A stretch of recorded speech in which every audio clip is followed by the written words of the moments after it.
그럼 10명 싹 다 경찰 불러가지고 구강을 통한 신속 검사를 하면은 누가 범인인지 대충 알 수 있을 것 같잖아요. 이거를 못했다는 거예요. 이거 하면 동성애자 인권이 침해된다고.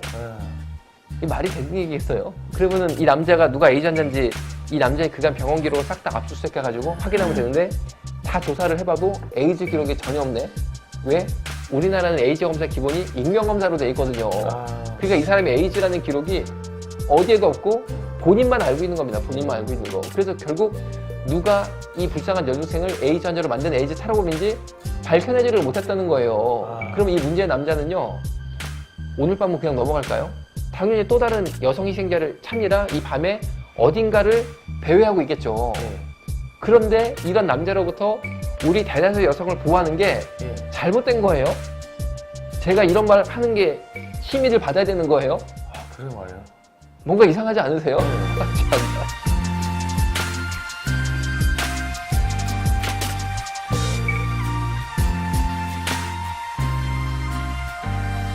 동성애를 하지 않다 하더라도 일상생활 속에서 에이즈가 감염될 수 있는 경로들을 풀어서 설명한 건데 일회용 면도기는 당연하겠죠. 그래서 우리 남성들은 공중 목욕탕에 떨어진 일회용 면도기를 함부로 쓰면 안 됩니다. 왜냐면 에이즈 환자가 쓴 면도기를 우리가 쓰게 되면 에이즈 감염이 된다는 거죠.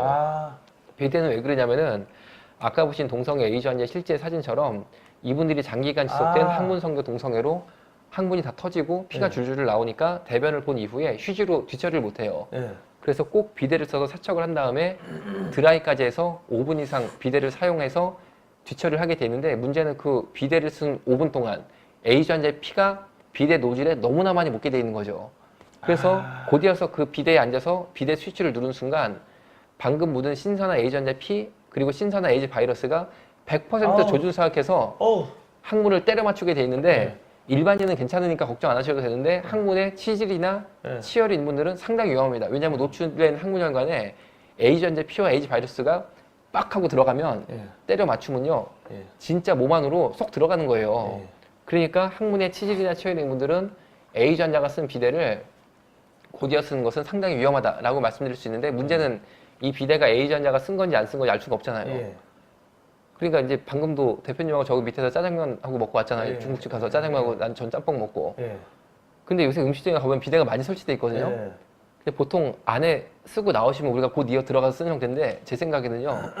쓰고 나오면 얼굴 한번 싹 봐가지고 대표님 얼굴처럼 뭔가 이제 국가에 충성하는 얼굴 상이면 그 비데는 쓰셔도 되고 뭔가 나오면 얼굴 싹 보니까 남자인데 귀걸이나 끼고 있고 얼굴에 야릇한 게 줄줄줄 흐른다. 그러면 저는 이제 기독교인이니까 저는 저 같으면 이렇게 기도할 것 같아요. 예수님, 저를 사랑해 주셔서 알려주시니 감사합니다. 이렇게 기도하고 그 비대는 피하시는 것이 제 건강을 지키는 좋은 방법이 아닐까? 화장실도 제대로 못 가요 이제. 예. 어머야. 조선일보에 나온 저희 병원 또 다른 실제 사진인데 실제 사건을 바탕으로 하고 있습니다. 아니 아까 그 저 치과 저 의료기구 저거는 뭡니까? 이거는 사실 소독을 잘하면 문제는 없어요. 내시경도 소독 잘하면 문제가 없는데 더러더러 소독이 완전하지 않아서 치과 도구 그리고 내시경 등을 통해서 왜냐면 저런 것들이 일회용이 아니잖아요. 쓰고 닦고 하는 건데 소독이 불완전하게 되는 경우는 생각해보세요. 치과로 여기 막 드릴로 삑 해가지고 막 피 묻고 막 이랬는데 정확히 소독을 100% 잘하면 모르지만 바쁘다 보니까 여러 가지 이유로 소독이 덜 된 상태에서 에이즈 환자 피가 막 삑 해가지고 묻은 거를 그 다음 환자한테 또 삑 하고 집어 어머야 진짜. 조선일보에 나온 또 다른 저희 병원 실제 사진인데 실제 사건을 바탕으로 하고 있습니다. 동성애 에이즈 환자분이 반신불수가 와서 에이즈 병실에 입원하셨는데 입원하자마자 마음에 든 남자를 골라서 동성애를 하는데 2시간도 안 걸리더라는 거죠. 어떻게 알게 됐냐면 회진을 도는데 이 남성이 머리끝부터 발끝까지 이불을 김밥처럼 말아서 쓰고 계신 거예요. 그런데 앞만 봐도 이 김밥이 1인분이 아닌 거예요. 너무 큰 거예요. 그래서 이상하다 싶어가지고 이불을 확 벗겼거든요. 벗기니까 남자 둘이 동성애 하는 것을 리얼 3D로 보게 된 거죠. 그게 못하게 말렸습니다. 그 말린 이유가 제가 동성애를 반대하니까 동성애를 못하게 했겠지라고 생각하시면 너무 쉽게 생각하시는 거고 더 깊은 의미가 있는데 에이즈가 진단병은 에이즈로 나가는데 에이즈 바이러스 종류가 굉장히 많아요. 그런데 현재까지도 에이즈에 걸리면 완치는 없습니다. 다만 에이즈 바이러스 증식을 어느 정도 억제시키는 에이즈 알약, 항바이러스 억제 알약입니다. 이 알약을 매일매일 잘 먹으면 에이즈 바이러스의 증식이 어느 정도 억제가 돼서 30년은 더 살 수 있다고 그래요. 그런데 30년 뒤에는 틀림없이 처참하게 죽죠. 그래도 이 30년 더 사시는 게 너무나 중요한 거니까 이 생명권을 보호해야 되잖아요. 그래서 이 약을 잘 드시게 하는 게 중요한데 문제가 뭐냐? 서로 다른 에이즈 환자 A, 서로 다른 에이즈 환자 B가 항문 성경 동성애를 또 하게 되면 서로 다른 에이즈 바이러스 A, 서로 다른 에이즈 바이러스 B가 만나게 되고 그러면 변종 돌연변이 에이즈 바이러스가 생깁니다. 그러면 그 다음부터는 약이 없어. 둘 다 죽어버려요. 그러니까 환자의 생명을 보호할 목적으로 에이즈 환자끼리 항문 성경 동성애는 못하게 막고 있어요. 그래서 다시 이 사실을 설명드리고 진짜 이런 행동 하시면 안 된다. 변종발이 생기면 둘 다 죽는다. 라고 말씀을 올렸는데 이 남성들이 이번에는 우리는 죽어도 좋으니까 항문 성교를 해야겠다 라고 하면서 병실에 다니 화장실에 들어가서 보시는 것처럼 항문 성교를 하니까 이것을 예방할 목적으로 보시는 것처럼 화장실 문 하단 20cm를 잘라서 한 번씩 밑에를 봐서 다리가 2개면 정상, 4개면 비정상. 4개면 문 열고 들어와서 못하게 말리는 거죠.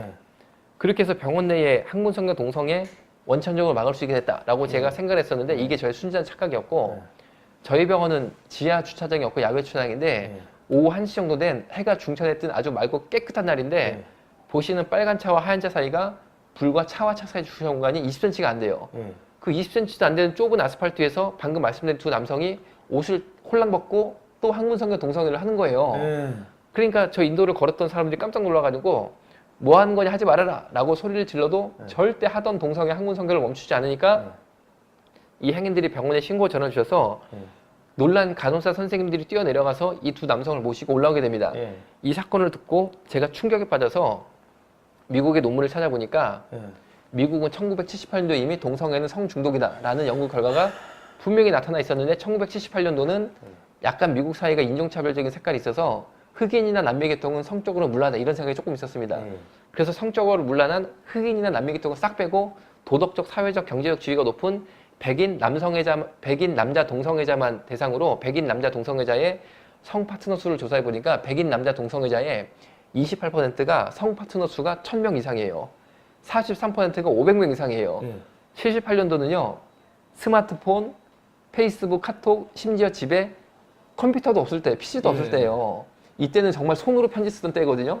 그 어떻게 500명, 1000명씩 합니까? 손으로 편지 써서 500명, 1000명이랑 만나서 항문 성교를 했다니까요. 그러니까 이거는요. 요새 같은 이런 SNS 시대에는 이 최소 2배는 되지 않을까?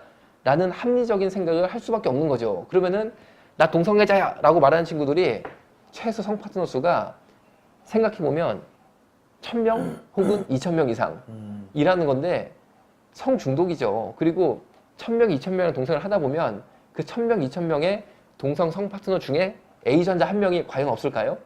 있을 수밖에 없다는 거예요. 그러니까 동성애를 하면 할수록 귀결은 에이즈로 갈 수밖에 없다라는 합리적인 생각을 할 수밖에 없는데 이렇게 해서 에이즈에 걸리게 되면 증상이 나타나게 되면 검사를 받고 싶은데 우리나라의 에이즈 검사의 기반은 병원을 가는 게 아니고 보건소를 갑니다. 보건소를 가서 저 에이즈 검사 받았습니다 라고 말을 하면 절대 제 신분증이나 실명이나 연락처 등을 알려주면 안 돼요. 그리고 저보고 제 암호를 정하라고 시켜요. 그러면 제가 토끼라고 제 암호를 정하잖아요. 그러면은 제 피를 뽑은 다음에 피에다가 토끼라고 적어요. 그 다음에 혈액 검사를 돌린 다음에 일주일 뒤에 보건소로 전화해서 에이즈 검사 결과를 확인하라고 시킵니다. 그리고 직접 보건소에 방문하면 안 된다라고 말을 해요. 왜냐면은 제가 일주일 뒤에 직접 보건소에 방문해서 저 일주일 전에 피 뽑은 토끼인데 에이즈 검사 결과 어떻게 됐어요? 라고 물어보면 보건소 선생님이 검사지 읽어주시면서 아 토끼 씨는 에이즈 걸렸네요 하면서 제 얼굴 한번 싹 보잖아요. 그러면 지구상에 딴 사람 몰라도 이 보건소 선생님만큼은 이 얼굴이 에이즈다 이걸 알게 되는 거죠. 지구상에 단 한 명이라도 내가 에이즈라는 것을 알면 그게 바로 인권 침해라는 거예요. 그래서 직접 보건소에 방문하면 안 되고 암호를 통해서 별명을 통해서만 검사를 하고 검사 결과는 꼭 전화로만 확인하게 돼 있다는 거죠. 그런데 이 고가의 에이즈 검사 비용은 전액 100% 국민 세금으로 다 부담하고 있을 뿐 아니라 네이버에 에이즈 익명검사에 대한 궁금증을 올린 한 남성의 사연인데 내가 앞만 봐도 에이즈 걸린 것 같은데 보건소 가서 익명검사 받아도 될까요? 라는 질문이고 이 남자의 궁금증이 뭐냐면 만약 보건소 익명검사상 내가 에이즈 환자로 판명이 되면 나는 밤인 밤마다 창녀촌 집착촌을 다녀야 되는데 보건소에서 나를 창녀촌 못 가게 관리하면 어떡하냐. 즉 에이즈 감염 이후 창녀촌 못 갈까 봐 걱정인 거죠. 그러니까 답변이 뭡니까? 위에 달린 것처럼 답변이 달렸는데 당신이 에이즈 환자라는 것은 국가도 몰라, 보건소 직원도 몰라, 아무도 몰라. 오직 당신만 아니까 하고 싶은 거 마음껏 하고 사시라는 게 공식 답변이었어요. 예. 그러면 이 남자 때문에 에이즈 걸릴 불쌍한 여자들은 인권이 없는 걸까요? 실제로 얼마 전에 여중생 하나가 철이 없어서 불과 10명 되는 남자랑 스마트폰 앱을 통해서 성매매를 하다가 그만 덜컥 에이즈에 걸려버렸어요. 예. 그런데 경찰에서 이 10명 남자의 신원을 핸드폰으로 이 여학생과 통화를 한 사이이기 때문에 다 파악해서 경찰서를 싹 다 불렀습니다. 그럼 우리 생각 같으면은 요새는 에이즈 검사가 발달이 돼서 신속 검사라고 해서 부강 점막을 이용해서 검사를 살짝 하면 20분 만에 대충 에이즈인지 아닌지 판단이 나오거든요. 예. 그럼 10명 싹 다 근처를 불러가지고 부강을 통한 신속 검사를 하면은 누가 범인인지 대충 알 수 있을 것 같잖아요. 예. 이거를 못했다는 거예요. 아. 이거 하면 동성애자 인권이 침해된다고. 아. 이 말이 되는 얘기겠어요? 그러면은 이 남자가 누가 에이즈 환자인지 이 남자의 그간 병원 기록을 싹 다 압수수색해가지고 확인하면 되는데 다 조사를 해봐도 에이즈 기록이 전혀 없네. 왜? 우리나라는 에이즈 검사 기본이 인명검사로 돼 있거든요. 그러니까 이 사람이 에이즈라는 기록이 어디에도 없고 본인만 알고 있는 겁니다. 본인만 알고 있는 거. 그래서 결국 누가 이 불쌍한 여중생을 에이즈 환자로 만든 에이즈 탈옥인지 밝혀내지를 못했다는 거예요. 그럼 이 문제의 남자는요, 오늘 밤은 그냥 넘어갈까요? 당연히 또 다른 여성 희생자를 찾느라 이 밤에 어딘가를 배회하고 있겠죠. 그런데 이런 남자로부터 우리 대다수 여성을 보호하는 게 예. 잘못된 거예요? 제가 이런 말 하는 게 힘의를 받아야 되는 거예요? 그런 거예요. 뭔가 이상하지 않으세요? 네. 참. 야, 이게 진짜